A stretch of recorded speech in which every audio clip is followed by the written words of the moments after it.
예, 오늘 말씀의 제목은 하나님의 말씀을 경청하십시오입니다.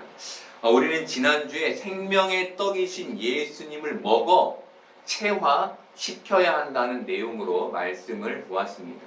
이 체화는 신앙의 용어로 성화라고 말씀드린다고 얘기 드렸죠. 그렇죠? 그리스도인들은 성화의 삶을 살아야 하는데 이것이 예수 그리스도를 먹는 체화에서 가능한 것입니다. 그런데 우리가 생명의 주님을 먹어 체화하는데 가장 큰 걸림돌이 되는 게 있다고 말씀드렸죠. 그게 뭐였죠? 그것이 합리적인 생각, 바로 합리성이라고 말씀드렸습니다. 오늘은 합리성을 넘어서기 위한, 예수님을 체화하기 위한 방법에 대해서 함께 나누어 보려고 합니다. 52절을 보면 자신을 영생하도록 있는 생명의 떡이라고 소개하신 예수님은 유대인들의 반발을 사게 됩니다. 52절 보겠습니다. 그러므로 유대인들이 서로 다투어 이르되 이 사람이 어찌 능히 자기 살을 우리에게 주어 먹게 하겠느냐. 유대인들이 다투어 말했다는 것은 그들이 자신의 생각을 논쟁하듯 쏟아냈다는 의미입니다. 여러분, 다투어 말했다는 것, 즉 자신의 생각을 논쟁하듯 쏟아냈다는 게 무슨 의미일까요? 사람들이 자신의 옳음을 경쟁적으로 내세웠다는 겁니다. 무리들 안에서 아니 저건 말이 안 돼 라는 자신의 생각, 자신의 판단, 자신의 옳음을 드러내며 얘기했다는 것이죠. 여러분, 이 중심에 뭐가 있는 겁니까? 합리성이 있는 겁니다. 그런 일은 일어날 수 없어 라는 합리성. 며칠 전에 TV에서 부활이라는 영화를 보게 됐습니다. 이 영화는 주인공은 로마의 장군인데 빌라도가 이 로마의 장군에게 예수님의 십자가 처형을 잘 마무리하라는 명령을 내립니다. 그런데 예수님의 십자가 처형은 그렇게 아무런 일이 없이 일어나게 됩니다.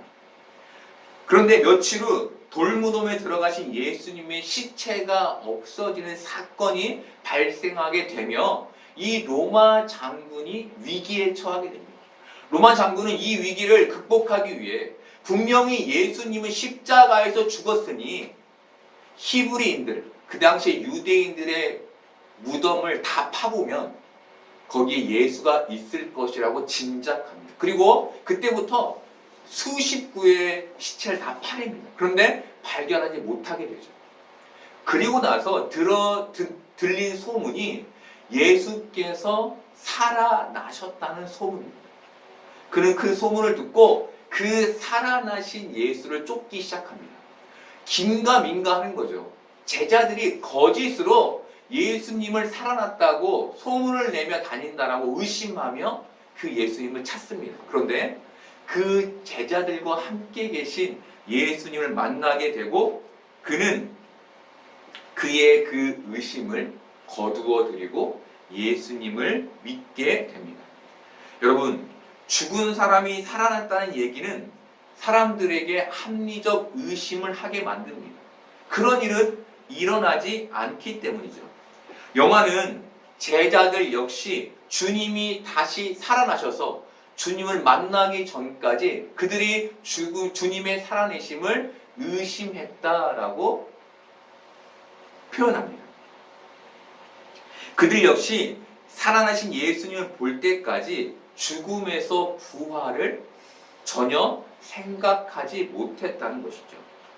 제자들 역시도 합리적인 생각에 갇혀 있었다는 것입니다. 그런데 부활하신 예수님을 만난 제자들은 그 합리적인 의심에서 벗어나게 됩니다. 살아계신 예수님을 만난 로마의 장군도 살아계신 예수님을 만나며 그 합리적인 의심을 거두게 됩니다. 그 거둔 후에 그가 갖게 된 게 뭐였습니까? 믿음이었습니다. 여러분, 지금 이 자리에 앉아있는 우리는 부활하신 예수님을 만난 사람들이죠. 우리는 합리적인 의심에서 벗어난 믿음을 가진 사람들입니다. 그렇죠? 그렇다면 우리는 이 땅을 어떻게 살아야 할까요? 그 합리적인 의심에서 벗어나 믿음으로 살아야 하는 겁니다. 합리적 의심에서 벗어난다는 건, 즉 믿음으로 산다는 건 세상의 모든 일을 합리적인 내 기준으로 판단하고 선택하지 않는다는 말입니다. 내 머리의 계산이 믿음보다 앞서지 않는다는 것입니다. 하나님의 예비하심과 인도하심을 의지한다는 말입니다. 여러분, 예수님의 부활을 믿지 못했던 제자들은 예수님이 십자가에서 돌아가실 때 모두 예수님을 떠나버렸습니다. 도망쳐버렸습니다. 그 이유는 죽지 않기 위해서였습니다. 혹시 내가 저 사람과 맞물려 얽혀 죽을까봐 예수님을 도망한 것이죠. 그런데 예수님의 부활을 본 예수님의 살아계신 예수님을 만난 제자들은 더 이상 죽음을 두려워하지 않습니다. 왜일까요? 그들이 부활하신 주님을 목격하며 합리적인 생각에서 벗어나 부활의 세상을 소망하게 됐기 때문입니다. 주님의 부활을 목격하며 그들이 더 이상 세상의 합리적인 생각, 세상의 가치, 세상의 이익에 갇히지 않게 된 것이죠. 여러분, 세상을 사는 우리의 두려움이 무엇입니까? 자칫 발을 헛디뎌 인생에서 망하게 되는 것 아닙니까? 내가 조심스럽게 걸어가고 있는데 혹시 내가 발을 헛디뎌 내가 생각했던 일들을 이루지 못하게 되는 것, 그렇게 세상의 가치와 이익을 잃게 되는 것 아닙니까? 여러분이 다시 예수님의 부활을 목격함으로 합리적인 생각에서 벗어나기를 바랍니다. 여러분의 인생이 세상의 가치와 이익을 잃게 될 것을 두려워하지 않고 그것보다 앞서 하나님을 의지하며 하나님의 준비하심을 묻고 그분의 말씀에 따르는 여러분 되시기를 바랍니다.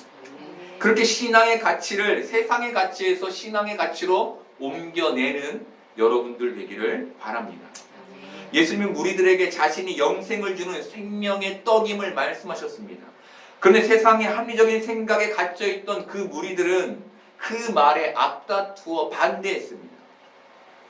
그 반대 앞에서 예수님이 53절부터 57절까지를 통해 자신을 반드시 먹어야 할 떡임을 설명해 주셨습니다.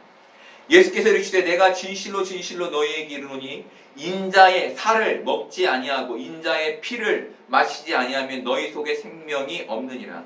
내 살을 먹고 내 피를 마시는 자는 영생을 가졌고 마지막 날에 내가 그를 다시 살리리니 내 살은 참된 양식이요 내 피는 참된 음료로다.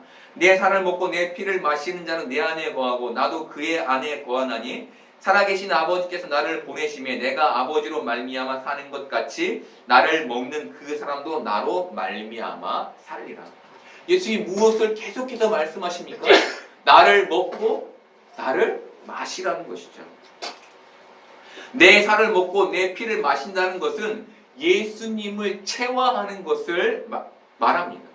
체화란 예수님을 의지의 대상으로 갖는 것. 다시 얘기하면 예수님을 내 밖에 두고 내가 기댈 수 있는 대상으로 갖는 것을 넘어 내가 바로 그분이 되는 것을 말하는 것입니다. 요한은 그것을 요한복음 1장 12절에서 뭐라고 얘기했죠? 영접하는 자, 곧 그 이름을 믿는 자들에게는 하나님의 자녀가 되는 권세를 주셨으니 라고 말했습니다. 요한이 자신의 이 책, 요한복음을 시작하며 예수님께서 말씀하신 그 주된 내용을 1장에서 이미 우리에게 소개해 준 것이죠. 영접하라. 영접하라는 것입니다. 여러분, 영접은 내 중심에 나를 내려놓고 주님을 그 중심의 자리에 모시는 것을 말합니다. 쉽게 얘기하면 삶의 주도권을 나에게서 예수님에게로 넘기는 것을 말합니다. 내가 헤쳐가던 그 인생을 조금 멈추고 예수님이 나로 하여금 어떻게 가게 하시는지를 묻고 듣는 것, 그 삶을 말하는 것이죠. 부활이라는 영화에서 로마의 장군은 십자가에서 죽은 예수님을 그의 눈으로 목격했습니다. 분명 죽은 것을 확인했습니다. 그래서 그는 예수의 제자들이 그 교리, 기독교의 교리죠. 교리를 확립하기 위해 그 시체를 빼돌렸다고 생각했습니다. 그래서 그가 예수님의 시체를 찾은 것입니다. 그런데 부활의 예수님을 본 그는 예수님의 시체를 찾아 기독교의 거짓을 밝혀내려는 사람에서 예수님의 말씀을 경청하는 사람으로 바뀌게 됩니다. 여러분, 삶의 주도권을 넘긴다는 것, 그분의 말씀을 듣게 되는 것, 즉 경청하게 되는 것, 이것이 믿음인 것입니다. 반대로 생각하면 경청하지 않으면 삶의 주도권을 넘길 수 없고 믿음의 삶을 살 수 없다는 결론에 이르게 되죠. 가끔 사람들을 만나다 보면 대화가 안 되는 사람들이 있습니다. 대화가 안 되는 이유는 딱 하나입니다. 듣지 않기 때문입니다. 경청하지 않는 것이죠. 경청하지 않는 이유는 이미 자기 생각이 확고하기 때문입니다. 그래서 남의 얘기를 들을 필요가 없는 거죠. 하나님은 이스라엘 백성들이 하나님을 기억하고 하나님의 말씀, 즉 율법에 순종하기를 바라셨습니다. 여러분, 이 순서는 대단히 중요합니다. 하나님을 기억하고 그리고 말씀에 순종하는 것, 이게 대단히 중요하다는 얘기죠. 왜냐하면 하나님을 기억하지 못하면 하나님의 말씀을 경청할 수 없기 때문입니다. 내가 하나님에 대한 기억이 없습니다. 세상을 살아가는데 하나님이 내 안에 없어요. 내 머릿속에 없어요. 그럼 하나님의 말씀이 들릴까요? 안 들리는 것이죠. 즉 하나님을 기억해야 하나님의 말씀을 경청하게 되는 것입니다. 대화를 하다 보면 답을 가지고 와서 대화하는 사람들이 있습니다. 그런 사람들은 상대방의 얘기를 듣지 않습니다.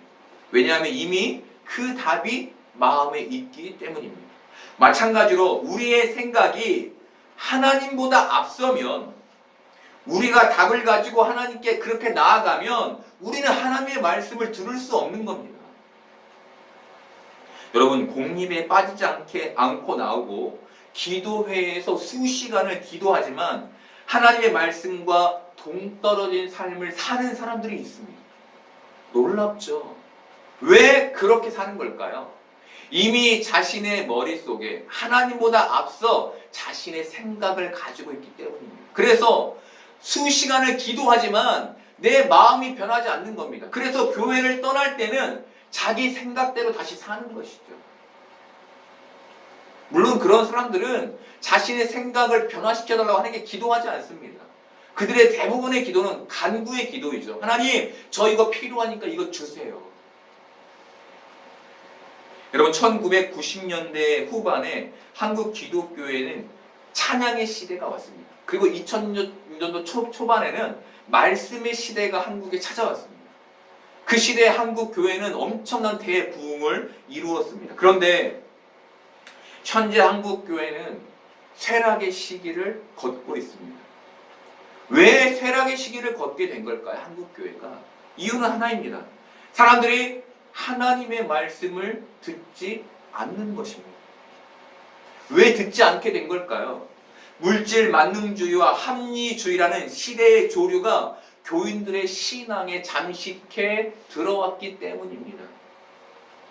세상을 그렇게 사는 게 지혜로운 거라는 생각이 기독교인의 머릿속에 들어와 앉아서 더 이상 하나님의 말씀이 그 마음에 들리지 않게 된 것이죠. 오카노 목사님은 교회의 부흥에 대해서 단 한마디로 이렇게 정의하셨습니다. 왜 교회가 부흥했느냐? 사람들이 가난했기 때문입니다. 여러분, 대단히 의미 있는 말입니다. 오카노 목사님은 그 당시 사람들이 가난에서 벗어나는 길은 천국에 가는 것밖에 없었다는 거예요. 그래서 그곳에 가기 위해 하나님께 매달릴 수밖에 없었다는 겁니다. 하나님의 말씀을 듣고 그 말씀을 따라야 천국 갈 거 아니에요. 그러니까 그 말씀에 매달려 기도할 수밖에 없었다는 것이죠. 그런데 현대는 어떻습니까? 이 교회에 와서 바라는 게 무엇이죠? 하나님 저 돈 좀 많이 벌게 해주세요. 저 좀 부하게 해주세요. 저 사업이 잘 되게 해주세요. 다 이런 기도만 하고 있죠. 가난을 바라라는 말이 아닙니다. 가난 때의 그 소망을 한국 교회와 우리가 잃었다는 겁니다. 하나님의 말씀을 경청하여 천국에 가고 싶었던 그 소망, 그 간절함을 우리가 잃었다는 것이죠. 저는 우리 기쁨나무 교회의 부흥을 소망합니다. 제가 바라는 부흥은 모든 사람이 하나님 앞에 나아가 회개하고 자신을 하나님께 드리는 부흥입니다. 내 마음을 여기에 두고 몸만 여기에 있는 게 아니라 전체를 다 가지고서 하나님께 제사 드리는 거죠. 여러분, 이 반응, 이 하나님의 말씀에 대한 반응이 이루어지기 위해 무엇이 필요한 겁니까? 하나님의 말씀에 대한 경청이 필요한 겁니다. 경청이 없는 예배, 찬양과 기도와 말씀을 통해 하나님의 뜻을 듣지 않는 예배는 그 능력을 잃게 되는 겁니다. 여러분, 우리가 찬양을 드리죠.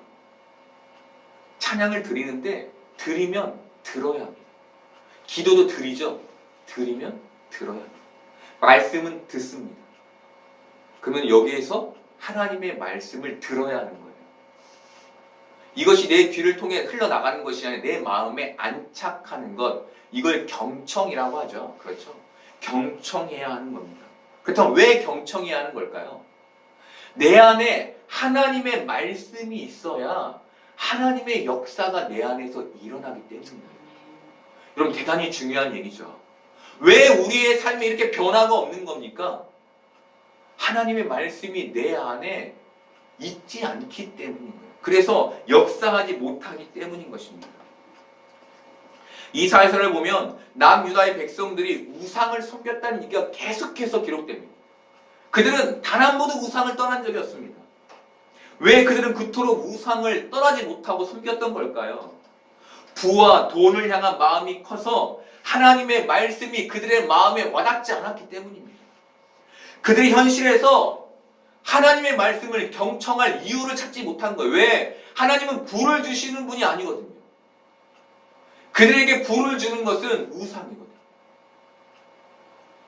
하나님의 말씀이 그들의 마음에 와닿지 않으니, 그의 마음에 앉지 않으니 그들의 마음에 하나님의 역사가 일어나지 않는 겁니다. 그래서 그들은 고통이 올 때만 하나님을 의지했던 거예요. 고통이 올 때만. 여러분, 하나님 왜 우리에게 고통을 주실까요? 그것마저 없으면 하나님을 의지하지 않으니까. 오늘 무리들은 예수님의 말씀을 경청하지 않았습니다. 그 말씀을 마음으로 받아들이지 않았습니다. 그래서 그들은 예수님을 쫓았지만 예수님을 따르는 변화까지 이르지 못한 겁니다. 현대의 많은 사람들 예수님을 쫓습니다. 이 자리에 앉아있는 게 예수님을 쫓는 것이죠. 하지만 예수님을 따르지는 않습니다. 예배를 드리고 찬송을 부르지만 그들의 마음에는 합리적인 생각이 가득합니다. 그들은 하나님의 말씀을 받아들이고 싶어하지 않습니다. 대신 종교적 의무를 다함으로 이 땅의 복을 하나님으로부터 받고 싶어합니다. 이것이 그들이 가진 신앙의 목적입니다. 이것이 무리들이 가졌던 신앙의 목적이었습니다. 여러분, 이런 사람들에게 예수님이 뭐라고 말씀하십니까? 나를 먹고 나를 마셔라 라고 말씀하시는 겁니다. 다시 말하면 내 말을 들어서 내가 너 안에 말씀으로 역사하게 하라는 것이죠. 예수님이 이것을 56절에서 이렇게 말씀하셨습니다. 내 살을 먹고 내 피를 마시는 자는 내 안에 거하고 나도 그의 안에 거하느니라. 그가 내 안에 거하고 내가 그 안에 거하는 것이 무엇을 의미합니까? 일치를 의미하는 것이죠. 바로 이 일치에 영생이 있다는 겁니다. 이 일치에. 여러분, 사는 게 뭘까요? 이무송의 노래 사는 게 뭔지 여러분 아십니까? 사는 게 무엇인지 아픔이 무엇인지 나는 알 수 없지만 2년이 끝난 후에 후회하지는 않겠지. 알 수 없는 거잖아. 아시죠? 이 노래는 사랑하며 살자는 내용을 담고 있습니다. 사랑하며 살자. 앞서 말씀드린 부활이라는 영화의 마지막 장면을 보면 제자들이 사람들을 가르치는 내용이 나옵니다. 장면이 나옵니다. 근데 그때 그 가르침이 저에게 참 인상적이었습니다. 제자들이 사람들을 모아놓고 이렇게 가르칩니다. 더 이상 칼로 싸우려 하지 말고 사랑으로 싸우라. 여러분, 세상은 칼이 상징하는 힘으로 사는 세상입니다. 그런데 우리는 예수 그리스도로부터 오는 사랑으로 이 땅을 사는 자들인 것이죠. 그렇게 주님이 내 안에 거하셔야만 내가 진짜 사랑하는 삶을 살게 된다는 것입니다. 바로 이 삶을 위해 우리에게 예수님이 필요하고 바로 이 삶을 통해 영생이 가능한 것입니다. 여러분, 사람은 주면 받으려는 마음을 갖게 됩니다. 그렇죠? 주면 받아야 합니다. 줬는데 못 받으면 마음에 어떤 마음이 들어옵니까? 서운한 마음이 들어옵니다. 쟤는 인사할지도 모른다. 이런 생각이 들어오는 것이죠. 그러면 다음에 주고 싶습니까? 안 주고 싶습니까? 안 주고 싶죠. 이래서 인간은 온전한 사랑, 이렇게 주기만 하는 사랑을 할 수 없는 존재입니다. 그런데 우리가 이런 때마다 늘 합리화하는 게 뭡니까? 아유, 쟤 때문에 내가 그런 거지. 나는 마음을 잘 썼는데. 이런 생각이죠. 우리는 남에게 무엇인가를 베풀고 받지 못하면 그 다음부터는 그 인색함을 갖게 됩니다.